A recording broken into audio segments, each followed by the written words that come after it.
दोस्तों, जैसा कि आपको मालूम है कि जो हम लोग का सीरीज चल रहा है मिशन यूपीएससी 2021, उस सीरीज में जितना भी प्रीवियस ईयर का क्वेश्चन पीटी का पूछा गया यूपीएससी में, वो सभी पीटी क्वेश्चन को कंप्लीट उसका जो डिटेल जो एनालिसिस होता है उसमें ये किया जा रहा है, जो कि रिवीजन पॉइंट से और एग्ज़ाम के पॉइंट ऑफ व्यू से बहुत ही ज़्यादा महत्वपूर्ण है। इससे जो आगे एग्ज़ाम जो होगा उससे आपका 100% कमांड होगा, रिवीजन होगा। ठीक है, तो इसको देखिए कंप्लीट और सभी जगह इसको शेयर कीजिए, जहाँ तक इसको पॉसिबल होगा अपने सर्कल में सभी को इन्फॉर्म कीजिए और शेयर कीजिए इसका लिंक। और इसका जो है कि पीडीएफ के लिए आप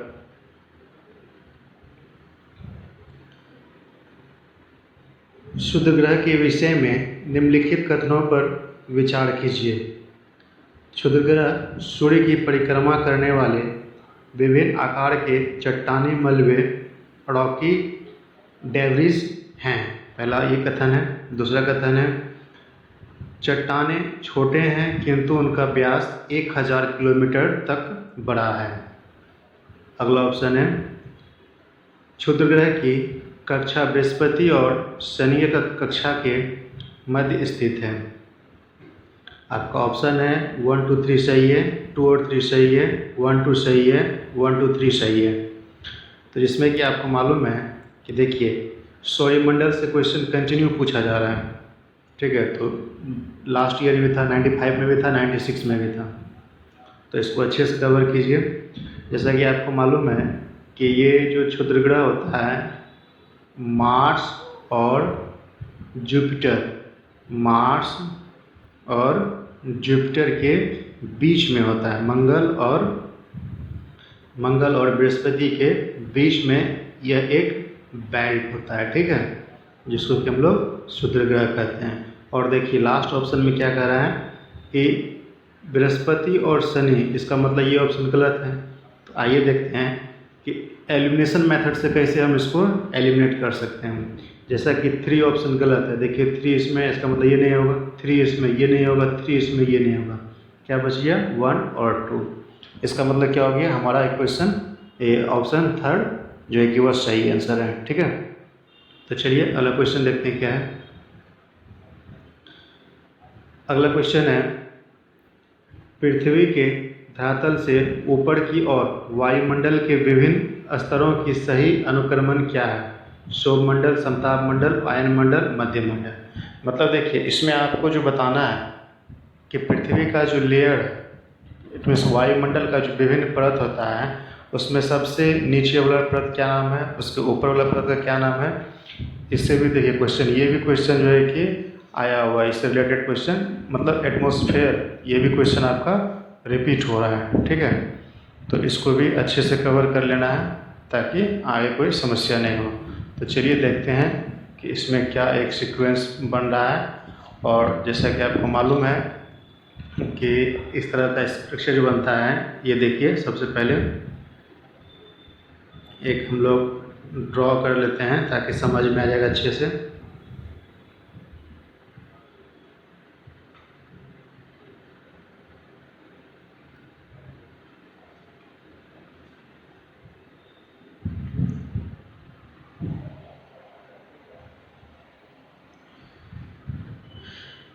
तो देखिए यहाँ पे क्या होता है ना कि सबसे जो बॉटम में लेयर होता है, सबसे बॉटम में लेयर होता है उसको बोलते हैं क्षोभ मंडल, इंग्लिश में बोलते हैं ट्रोपोस्फेयर।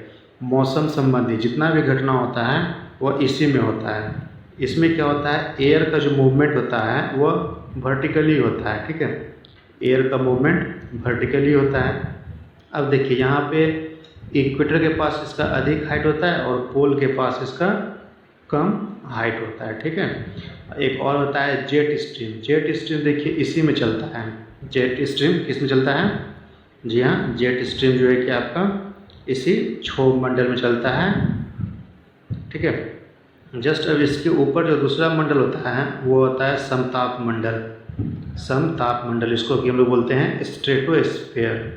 देखिए इसमें होता है क्या है कि वायु का जो होता है एटमॉस्फेयर का जो ये वाइंड का जो मूवमेंट होता है वह हॉरिजेंटली मूवमेंट होता है। हॉरिजेंटली मूवमेंट होने की वजह से इसमें प्लेन सबको उड़ाना बहुत ही आसान होता है। ठीक है, अब देखिए यहाँ पे एक चीज़ और देख लीजिए, ये जो स्ट्रेटोस्फेयर है और ये ट्रोपोस्फेयर, इस दोनों के बीच में एक लेयर होता है, यहाँ पे एक परत होता है। इस जगह पे हम इसको थिक कर देते हैं ताकि और अच्छे से समझ में आ जाएगा। ये देखिए ये है ना, ये एक परत हुआ, किसके बीच में है, ट्रोपोस्फेयर और स्ट्रेटोस्फेयर के, वो मिस्टेक हो गया, पुनः बना देते हैं एक बार।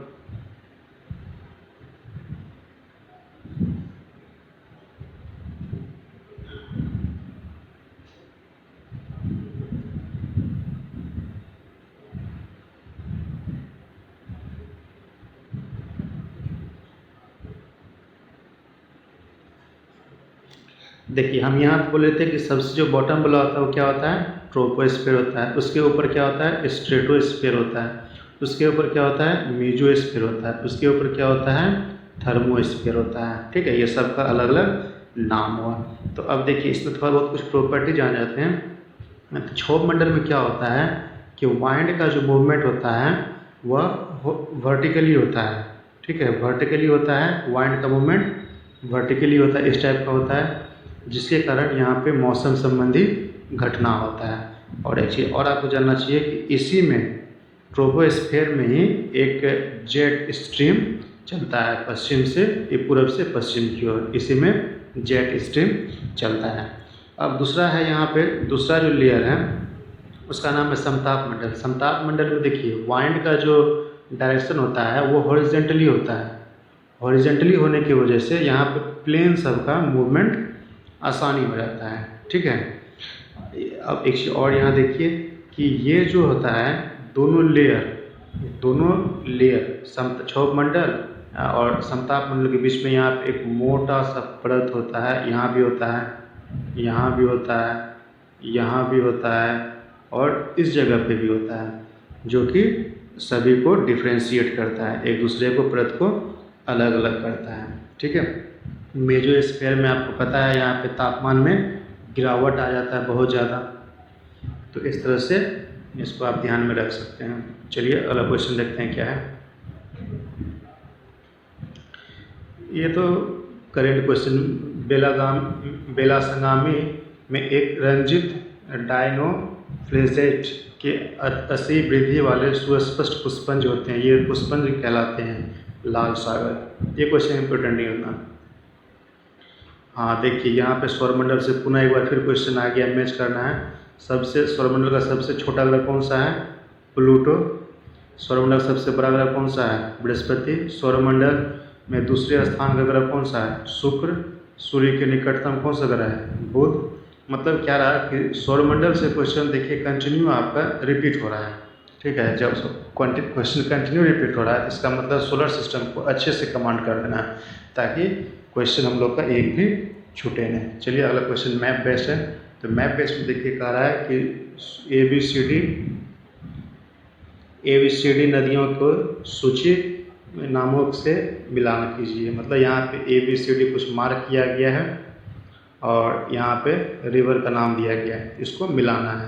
तो आपको पता है ये नॉर्थ अमेरिका है और ये साउथ अमेरिका है, दोनों का अमेरिका का रिवर के बारे में दिया है। इसका मतलब देखिए मैप बेस्ड क्वेश्चन है, आता होगा तो बनेगा, नहीं आता होगा तो नहीं बनेगा। चलिए देखते हैं, इसको हम बता देते हैं कि ये जो है ये नॉर्थ अमेरिका का उत्तरी पश्चिमी भाग है, जो कि यहाँ पे यूक्रेन रिवर फ्लो करता है। ठीक है, और दूसरा जो है देखिए यूक्रेन जो होता है उत्तरी अमेरिका में जाता है। ठीक है, अब देखिए बी जो है बी है मैकेंजी रिवर।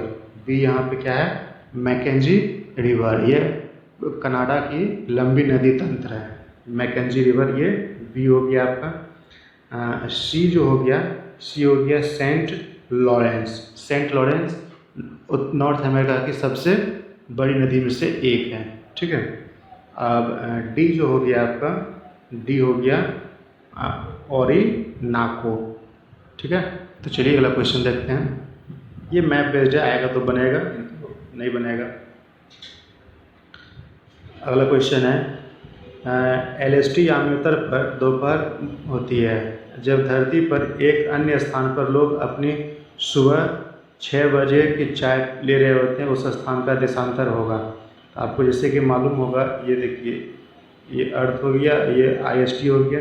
अगर इस जगह पर 12 बज रहा है तो जस्ट इसके पीछे, यानी कि जस्ट इसके जो पीछे होगा वो क्या बज रहा होगा, वहाँ पे 6 बज रहा होगा, जो कि 90 डिग्री वेस्ट पे होगा। चलिए अगला क्वेश्चन देखते हैं क्या है। मणिपुर में कुछ लोग लटकी हुई गाद से बंधे अपतृण और सड़ती वनस्पतियों के तैरते हुए द्वीपों पर बने हुए मकानों में रहते हैं। इन द्वीपों को कहते हैं हुमाडिस। देखिए है क्या कि मणिपुर में आइलैंड है जो कि वह फ्लोटिंग आइलैंड है, ठीक है।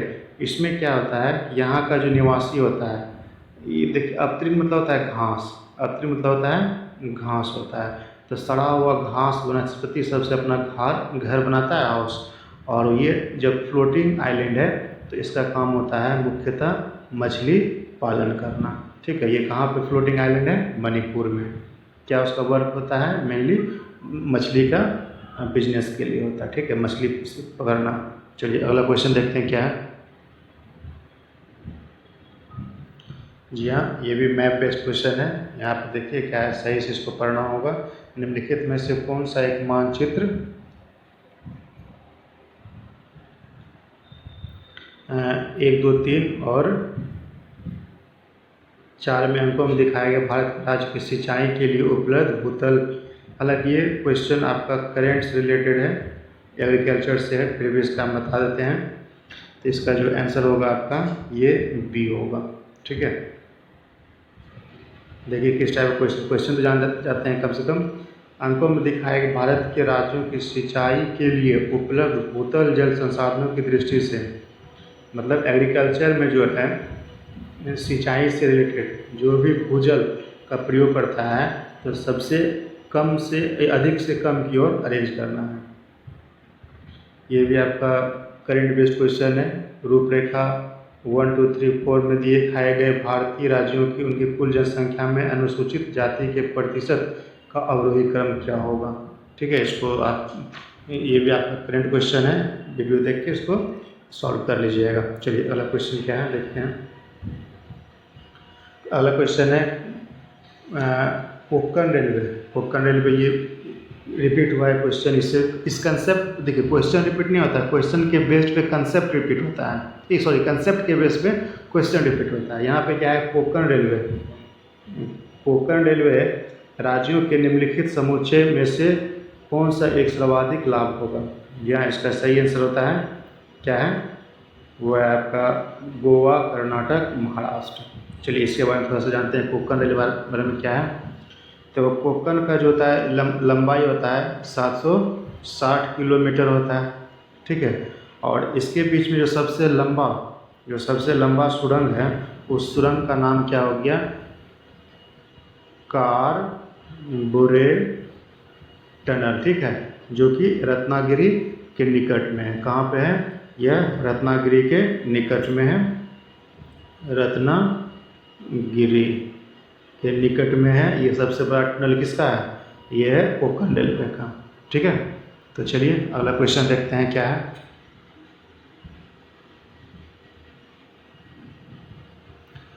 पूर्व की ओर बहने वाली भारत की निम्नलिखित नदियों में से किस नदी में निम्नवन के कारण विभ्रंश घाटी है। दामोदर, महानदी, सोन, यमुना। यहाँ इसका आंसर होगा, इसका आंसर है दामोदर। देखिए होता है क्या है कि विभ्रंश से रिलेटेड क्वेश्चन भी रिपीट हुआ है। ये नॉर्मल प्लेन है, लेकिन समय के अनुसार क्या होता है कि यह जो होता है ना कि धंस जाता है, और धंसने के बाद यहाँ पे घाटी का निर्माण करता है। इसी घाटी के होके रिवर का फ्लो होता है। देखिए ध्यान दीजिए, पूरब की ओर बहता है, जबकि सब पूरब ही बहता है, लेकिन वो किससे बहता है, भ्रंश घाटी से होता है। इसका आंसर होगा दामोदर। पश्चिम में बहता है कौन, नर्मदा और चंबल नदी। चलिए अगला क्वेश्चन देखते हैं क्या है। ये भी आपको मिलान करना है मिनरल से रिलेटेड है। तो ग्रेफाइट कहाँ पाया जाता है? रंपा में। सीसा, रंपा कहाँ पे है? रंपा आपका उड़ीसा में है। रंपा कहाँ है? उड़ीसा में है। सीसा कहाँ है? जावर, राजस्थान में है। लावन कहाँ पे है? डिडवाना, राजस्थान में है। चांदी कहाँ है? बेल्लारी, कर्नाटक में है। ठीक है, चलिए अगला क्वेश्चन देखते हैं क्या है। ये करंट बेस्ड क्वेश्चन छोड़ दीजिए,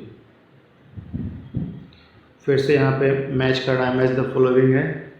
अब यहाँ क्वेश्चन है कि जामनगर कहाँ पे है? गुजरात में है। और गुजरात में है तो जामनगर किसके लिए फेमस है बताइए? यहाँ पे ऊन उद्योग के लिए फेमस है। ठीक है। हॉस्पेट कर्नाटक में है और यहाँ पे लोह अयस्क है।